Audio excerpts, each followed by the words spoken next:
Hey there, Green Valley, welcome back to the Sports Show. My name is Ryan, and this week we have three main things to go over. First with the Phillies, and then we're going to be heading on over to the Sixers, and finishing out with the Flyers, who have just finished their final regular season game.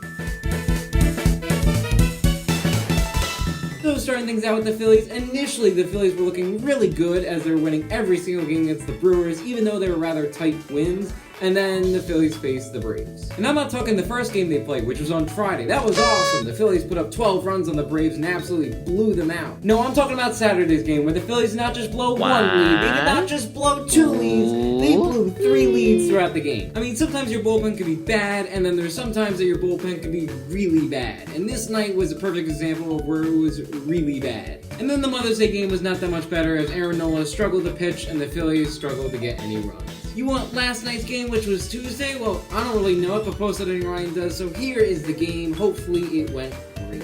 So let's look at their upcoming games this week. They'll be continuing their 3-game series against the Nationals, and then following that, they'll have a 3-game series against the Blue Jays, and then finishing out the week, they have another 3-game series, this time against the Marlins. And now it's time for a Sixer time, and unlike the Phillies, they've actually been consistently winning. As of recording this, the Sixers have won their last 8 straight games, which is just amazing to see. Even though some of the wins were kind of close, it's still really nice to watch a team win a lot of games.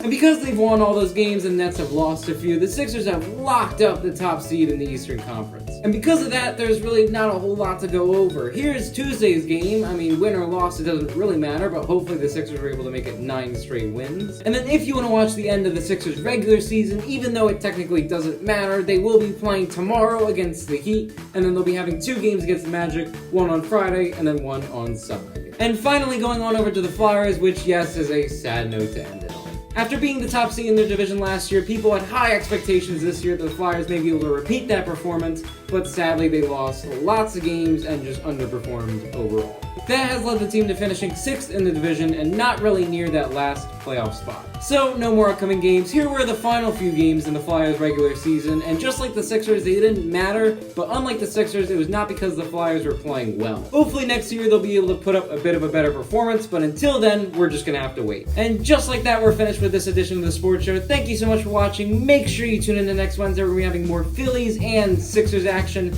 but until next time, goodbye.